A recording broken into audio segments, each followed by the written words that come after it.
श्री स्वामी समर्थ. जय जय स्वामी समर्थ. श्री स्वामी समर्थ. जय जय स्वामी समर्थ. श्री स्वामी समर्थ महाराजांच्या नामस्मरणाने आजच्या व्हिडिओला सुरुवात करूया. शुभ संध्याकाळ तुम्हा सगळ्यांना. कसे आहात तुम्ही सगळे? आशा व्यक्त करते स्वस्त असाल, मस्त असाल, स्वामींच्या सेवेमध्ये रममाण असाल. आषाढी एकादशीच्या तुम्हाला सगळ्यांना आजच शुभेच्छा देते, कारण उद्या व्हिडिओ येईपर्यंत एकादशी आता थोड्या वेळात चालू होईल. त्यामुळे आषाढी एकादशीच्या सर्वप्रथम सर्वांना खूप खूप शुभेच्छा. रामकृष्ण हरी. विठ्ठल विठ्ठल. काय आहे एकादशी म्हटलं की नाही की लोकांना खूप प्रश्न मनात येतात की हे करू का, ते करू का. तर मी सगळ्यावरचा व्हिडिओ केलाय, तरी पण थोडक्यात सांगते. उद्या केस धुवावेत का, तर हो, धुवू शकता. 5वा दिवस असेल तरीही तुम्ही पूजा करू शकता. 4था दिवस असेल तर पूजा करता येणार नाही. मांसाहार करायचा नाही. तांदळाचे वर्जन तांदूळ खायचा नाही. त्याच पद्धतीनं काळे वस्त्र धारण करायचे नाहीत. असतील तुमच्याकडे तर पांढरे वस्त्र धारण करा, अन्यथा पिवळे वस्त्र धारण करा. हे दोन्हीही रंग घालणं उद्यासाठी शुभ आहे.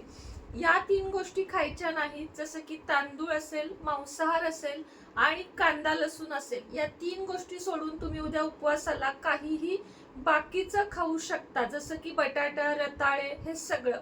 उद्याच्या दिवशी नैवेद्य काय दाखवायचं आहे नीट ऐका. बेसनाचे लाडू. जरीही उपवास असेल तरी भगवान विष्णूंना पिवळा नैवेद्य दाखवला जातो आणि देवाला उपवास नसतो, हे पण मी तुम्हाला सांगते. म्हणून काही ठिकाणी असं म्हणतात की देवांचा उपवास आहे म्हणून देवांना बेसनाचा लाडू दाखवला जात नाही.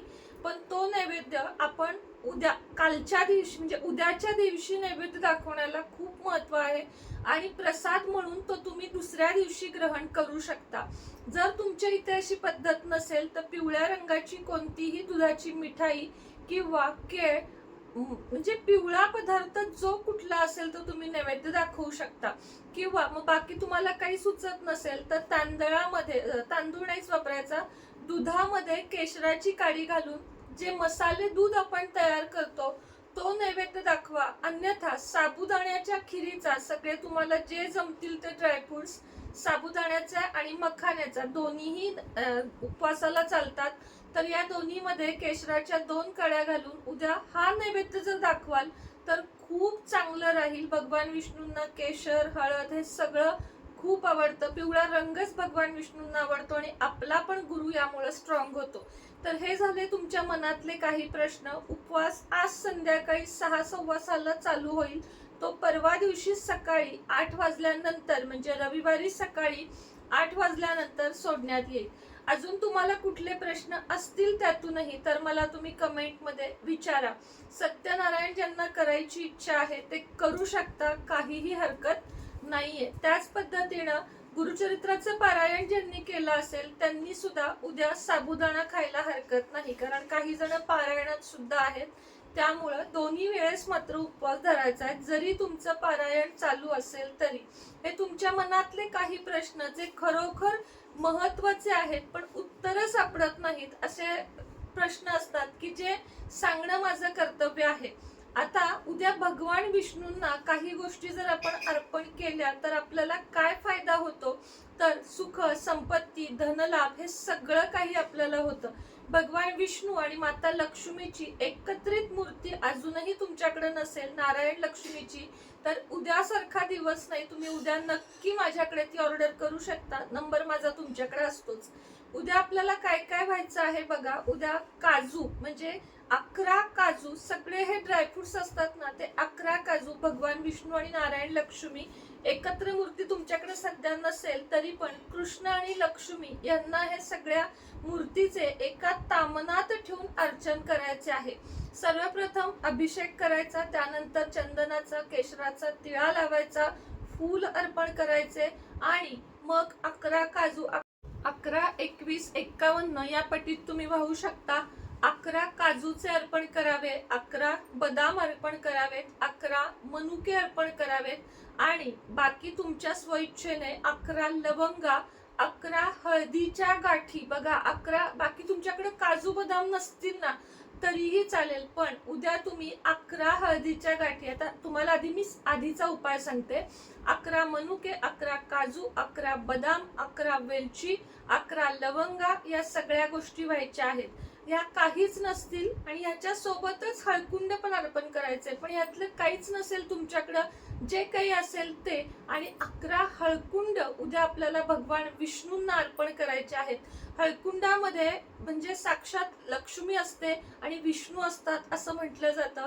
आणि या 11 हळकुंडाला तुम्ही दिवसभर उद्या सकाळी संध्याकाळी भगवान विष्णूंच्या इथं म्हणजे देवघरातच आजूबाजूला राहून द्यायचं, किंवा त्या हळकुंडामध्येच आपली जी बाळकृष्णाची मूर्ती आहे, भगवान विष्णूंची जी कोणती तुमच्याकडे आहे ती मूर्ती ठेवायची. आणि त्यानंतर तुम्हाला सांगते की हे हळकुंड एका कलाव्यानं म्हणजे लाल धाग्यानं बांधायचे आणि पिवळ्या पोटलीत किंवा पिवळ्या कपड्यात बांधून तुमच्या व्यवसायाच्या ठिकाणी, तुमच्या तिजोरीच्या ठिकाणी, किंवा तुमच्या घरात तुम्ही जिथे कुठे पैसे ठेवता तिथे जर ठेवलेत तर त्यामध्ये सतत वाढ होईल, पैसा खर्च कमी होऊन तुमचे सेव्हिंग्स वाढतील आणि हळूहळू तुमची आर्थिक आवक चांगली होताना तुम्हाला दिसेल.